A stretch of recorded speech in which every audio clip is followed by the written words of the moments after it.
안녕하세요. 오직예수TV 김자영입니다. 이번 주 교회를 통해 저희에게 주신 하나님의 말씀은 예레미야 42장 1절에서 6절, 43장 1절에서 2절, 참 끈질긴 인간, 나의 죄란 제목으로 말씀 전하셨습니다.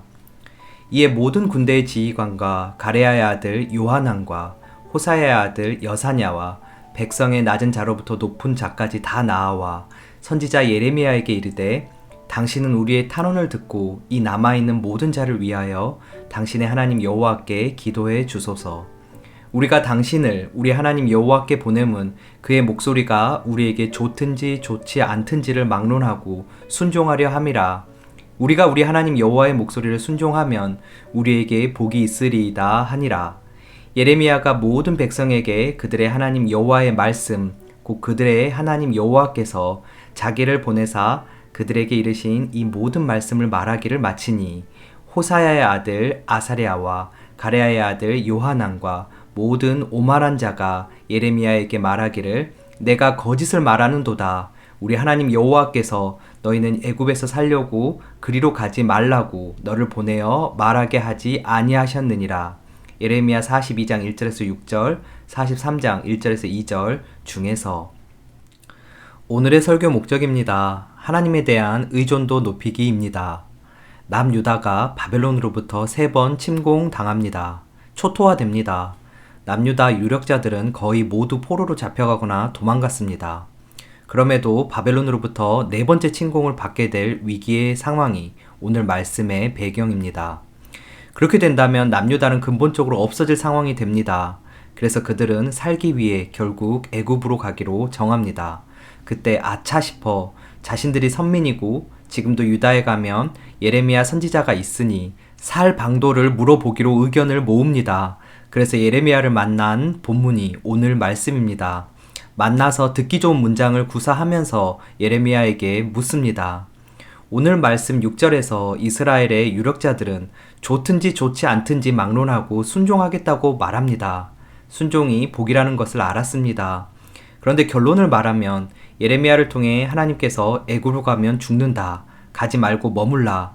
바벨론을 무서워하지 말라고 말씀하셨을 때 요하난과 일행들은 화를 벌컥 냅니다. 그리고 불순종합니다. 예레미야가 오히려 거짓말을 한다며 예레미야를 몰아세웁니다. 왜 그렇게 불순종을 하고 반역을 하게 될까요? 그들이 이미 답을 갖고 있기 때문입니다. 남유다에 남아있으면 죽는다고 생각했기 때문입니다. 객관적인 사실입니다. 바벨론으로부터 어려움을 당할 것이고 그래서 애굽으로 가면 산다고 생각했습니다. 올바른 분석입니다. 그런 답을 우리도 늘 갖고 있습니다. 하나님께서 말씀하실 때 그 답을 기꺼이 수정할 수 있는 마음이 있어야 하는데 그 순전한 마음이 없습니다. 그 질긴 죄성을 봐야 합니다. 여러분들이 정해놓은 수많은 답들이 깨어지는 역사가 있기를 주님 계신 마음으로 하나님의 말씀을 듣겠습니다 하는 은혜가 먼저 일어나기를 주의 이름으로 축복합니다. 이후 예레미야는 10일 동안 기도했습니다. 꽤 긴 시간 기도한 것입니다. 주님과 깊은 교제의 시간을 갖고 말씀을 받습니다. 이어지는 11, 12절에서 하나님께서는 바벨론 왕을 겁내지 말라 하시고 내가 너희를 불쌍히 여겨 그도 너희를 불쌍히 여겨 본향으로 돌려보낼 것이라고 하십니다. 하나님께서 불쌍히 여기신다고 하십니다. 이기고 지는 것이 상대의 강함과 약함으로 결정되는 것이 아니라는 것입니다.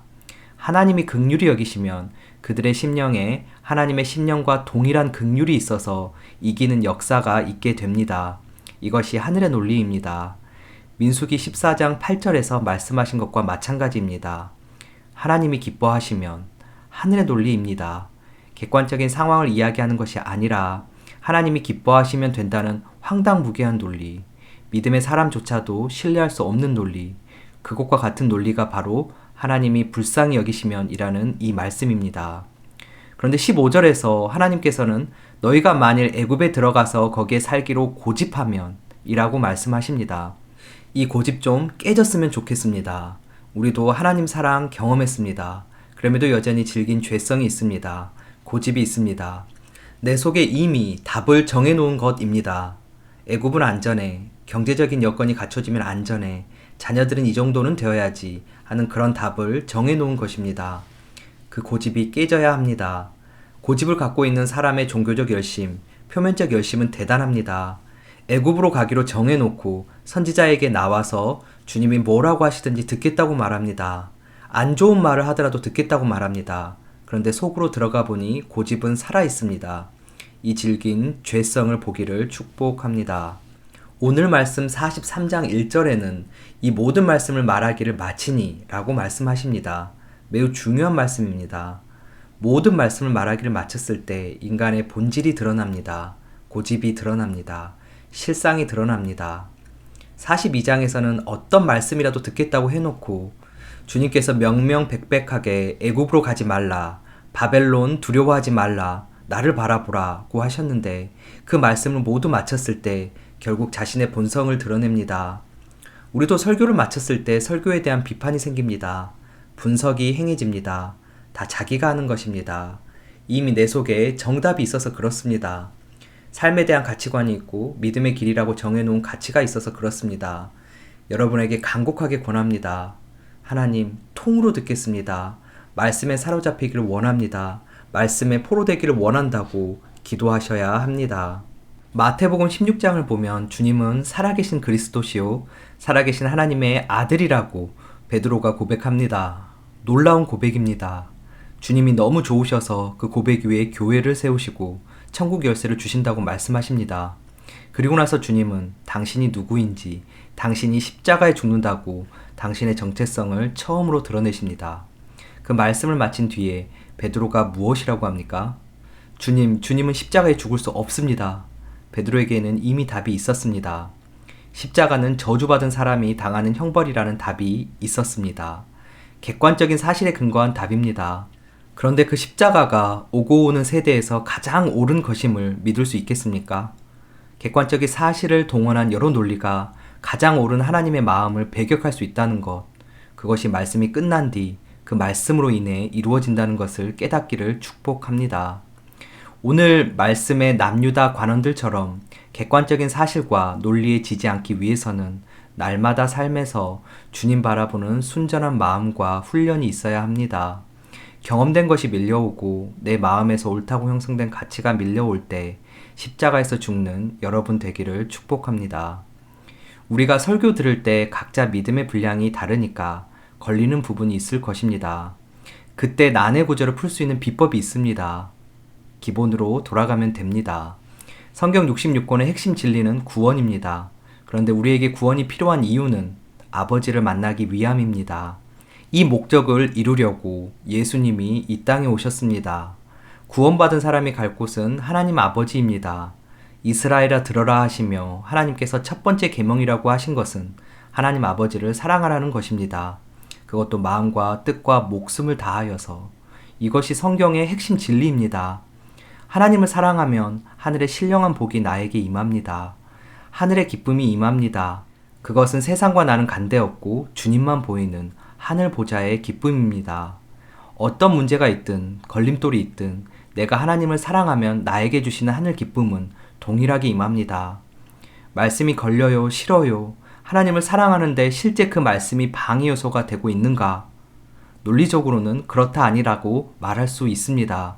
그러나 분별점은 하나입니다. 하늘의 기쁨이 존재하는가? 이것이 최고의 분별점, 비법입니다.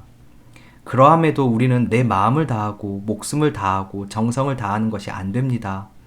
그래서 주님이 오셔서 죽으신 것입니다. 그래서 주님과 함께 죽는 하루하루가 복된 것입니다. 우리는 욥과 같이 말할 수 없는 고통 후에 주님을 보는 것이 아니라 고통 없이 볼 수 있는 길이 있습니다. 십자가에서의 연합입니다. 아멘. 이제 말씀을 통으로 들으십시오. 말씀이 걸린다면 첫 번째 원리를 적용하십시오. 하늘의 기쁨이 있는지 확인하십시오. 그것이 없다면 그 논리를 갖고 그냥 십자가에서 죽으십시오. 그 은혜가 충만해 하나님의 아들, 딸로 하나님의 아들, 딸로 주님의 몸된 교회로 한 주간 살아가기를 주님의 이름으로 축복합니다. 오늘의 말씀 결론입니다.